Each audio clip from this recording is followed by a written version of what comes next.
ورسوله الكريم أما بعد أعوذ بالله من الشيطان الرجيم بسم الله الرحمن الرحيم والذين هم لأماناتهم وعهدهم راعون وقال النبي صلى الله عليه وسلم آية المنافق ثلاث إذا حدث كذب وإذا وعد أخلف وإذا اؤتمن خان أو كما قال عليه الصلاة والتسليم صدق الله العظيم وصدق رسوله النبي الكريم.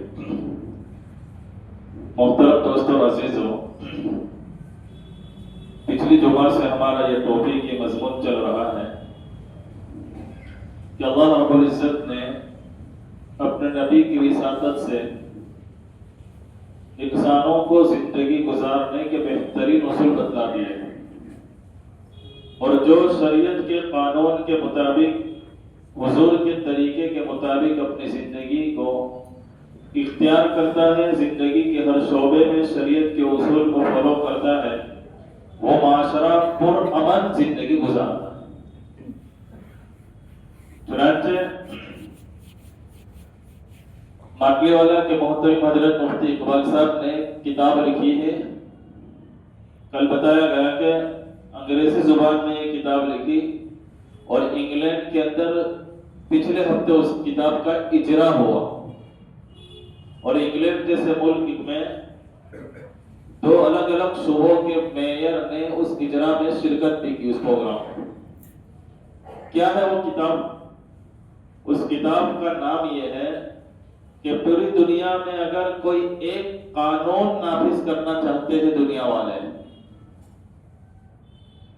ایسا قانون جو پوری دنیا میں ایک ہی ہو، اور دنیا والے اس کے خواہش مند ہیں کہ پوری دنیا میں ایک قانون چلے، ایک رولز چلے، سمان سول کوڈ پوری دنیا میں، تو حضرت نے لکھا اس میں کہ اگر یہ دنیا چاہتی ہے کہ پوری دنیا میں ایک رولز قائم ہو اور پر امن زندگی گزارے دنیا والے، تو وہ شریعت کے اصول کو نافذ کر لے، اسلام کے قوانین کو نافذ کر لے، دنیا پر امن زندگی گزارے۔ چنانچہ جو آیت میں نے پڑھی اس میں شریعت مطہرہ کے بتلائے ہوئے قوانین میں سے قانون یہ ہے کہ مسلمان کبھی امانت میں خیانت نہیں کرتا، کبھی وعدہ خلافی نہیں کرتا۔ والذین هم لأماناتهم وعهدهم راعون، فرمایا کہ وہ لوگ وعدہ خلافی نہیں کرتے، امانت میں خیانت نہیں کرتے، اور جو کرتا ہے وہ مسلمان نہیں، اسلام کی تعلیم ہے ہی نہیں ہے۔ حضور نے فرمایا آیت المنافق ثلاث، کہ منافق ہونے کی علامت اور نشانیاں تین ہیں۔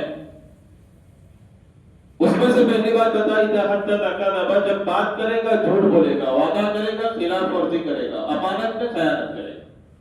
یہ تین نشانیاں بتائیں۔ پچھلی جمعہ کو امانت میں خیانت کے تعلق سے بہت سی باتیں آ گئی۔ حضرت مفتی تقی صاحب دامت برکاتہ فرماتے ہیں کہ ہم نے امانت کے مضمون کو محدود کر لیا۔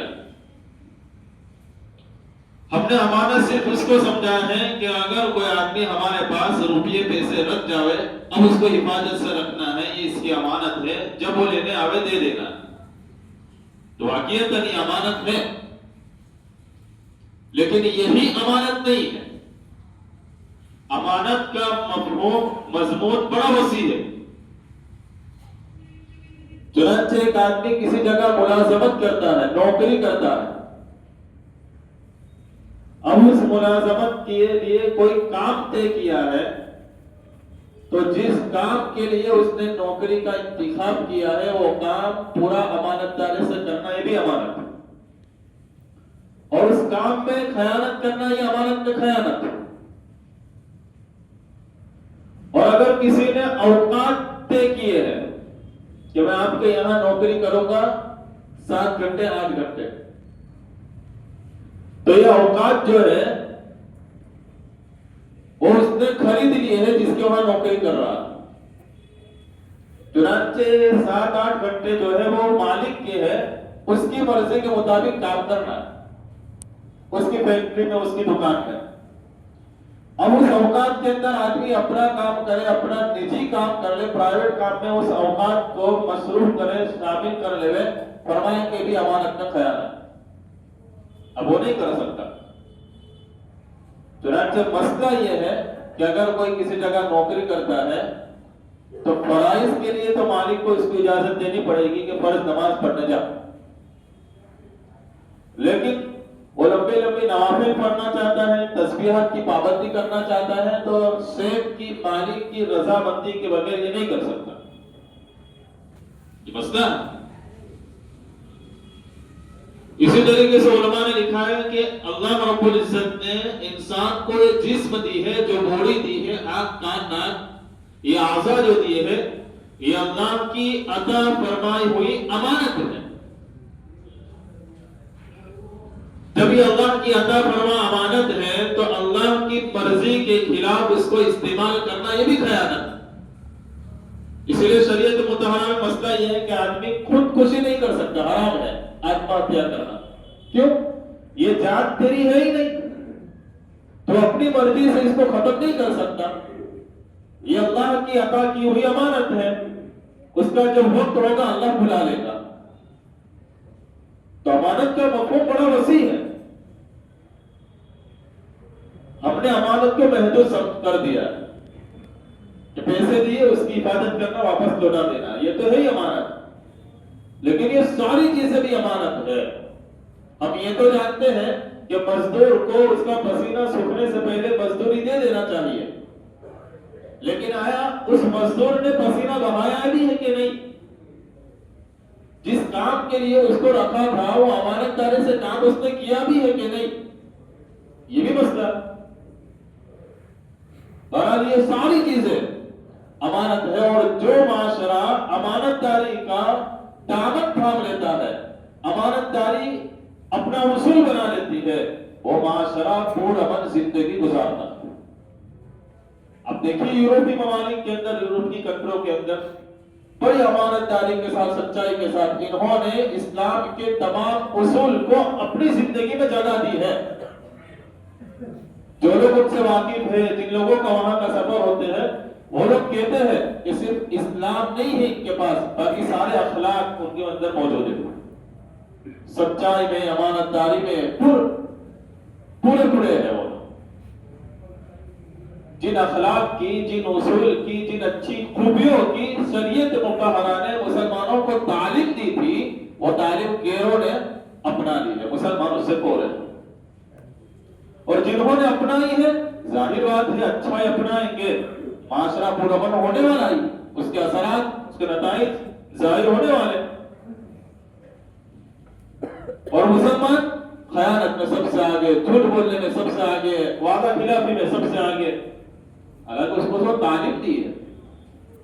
اور حضور نے یہ بتلایا کہ وعدہ خلافی کرنا یہ مسلمان کی شان نہیں ہے، جھوٹ بولنا مسلمان کی شان نہیں ہے، امانت کا خیانت کرنا مسلمان کی شان نہیں ہے، بلکہ یہ منافقوں کی نشانی ہے، بتلایا۔ اور حضور نے ہر موڑ پہ اس کی تعلیم دی، عملی اعتبار سے بھی۔ حضور کے سامنے صحابی چھوٹے بچے کو اپنے پاس بلا رہے تھے، لے بیٹا ادھر آ، ادھر آ، ادھر آ۔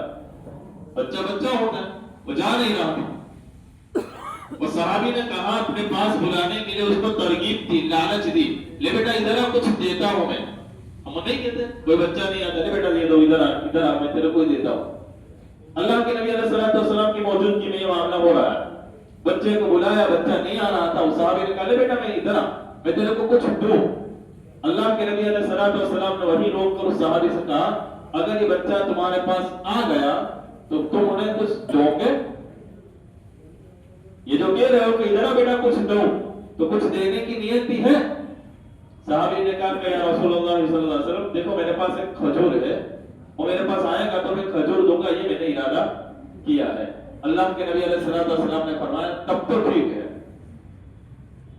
اور اگر آپ کا کوئی ارادہ نہیں تھا دینے کا، اور ویسے ہی بچے کو اپنے قریب بلانے کے لیے یہ کہتے آپ کہ بیٹا ادھر آ جا، اور وہ آتا اور کچھ نہ دیتے تو یہ وعدہ خلافی ہو جاتا۔ اور وعدہ خلافی کی تعلیم اور سبق اس چھوٹے بچے کو آپ کے ذریعے پہنچ جاتا۔ کیا تعلیمات ہے حضور کی. ہم گھر کے اندر یہ ماحول کہ بچہ سیکھتا ہے گھر کے ماحول سے. ایک باپ جھوٹ بول رہا ہے اور بچے کو تعلیم دی جائے کہ بیٹا جھوٹ بولنا گناہ ہے, دیکھ رہا ہے باپ کو جھوٹ بولتے ہوئے. اللہ کے نبی علیہ السلام نے فرمایا اگر آپ کا ارادہ نہ ہوتا تو یہ وعدہ خلافی ہوتی. اور بچے جو ہوتے ہیں معصوم ہوتے ہیں, ان کے دل صاف شفاف ہوتے ہیں, ذہن خالی ہوتے ہیں, ایک صاف پتھر کی طرح ہوتے ہیں. جو نقش ہوتا ہے وہ ہمیشہ یاد رہتا ہے, وہ جو دیکھتا ہے اس کے ذہنوں میں نقش ہو جاتا ہے. جھوٹ بولنے کا اگر وعدہ خلافی کا وہ گھر کے اندر ماحول دیکھتا ہے, پھر وہ تعلیم اس کو اثر نہیں کرتی. وہ معاشرہ, وہ ماں باپ کی کرتوت دیکھ کر وہ سیکھ جاتا ہے. چنانچہ اللہ کے نبی علیہ السلام نے فرمایا کہ اگر آپ کا کچھ دینے کا ارادہ نہ ہوتا تو یہ بچہ وعدہ خلافی آپ سے سیکھتا, اور یہ تعلیم بچہ لے کر جب بڑا ہوتا اور یہ بھی وعدہ خلافی کرتا تو اس کا گناہ آپ کو بھی لگتا, آپ سے سیکھا. ہمارے بانی جامعہ کے حضرت مفتی سلمان صاحب رحمۃ اللہ علیہ ہم دیکھتے تھے کبھی کبھی تو ہمیں بتاتے تھے کہ والیوں کی فی باقی رہ جاتی مدرسے کی تو فون کرتے حضرت مفتی صاحب کہ آپ کے بچے کی فی باقی ہے, 4 مہینے ہو گئے, 6 مہینے ہو گئے, فی جمع کرا دو. بہرحال ایک بچے کے گھر فون کیا اس کے والد صاحب کو, بچہ مدرسے میں پڑھتا ہے. فون اس کے چھوٹے بھائی نے اٹھایا, اس باپ نے نہیں اٹھایا, اور مفتی صاحب نے کہا بیٹا ابو کہاں ہے, ابو کو فون دو. بچہ فون پر ہاتھ رکھ کے کہتا ہے ابو مدرسے کے ہوٹل صاحب کا فون ہے اور کہا کہ ابو کو دو. وہاں کہہ رہے کہ بیٹا ایسا کہہ دو کہ ابو نہیں ہے گھر پہ. اور بچہ بول رہا ہے میرے ابو نے کہا کہ ابو گھر پہ نہیں ہے. اب یہ باپ سکھا رہا ہے بچے کو جھوٹ بولنا. ہم بچے کو کیا تعلیم دے رہے ہیں اور امید رکھتے ہیں کہ بچہ میرا نیک ہو, بچہ میرا سچائی کا پیکر ہو, بچہ میرا امانت دار ہو. چنانچہ ماحول ہمیں بنانا پڑے گا, اس پر عمل ہمیں کرنا پڑے گا.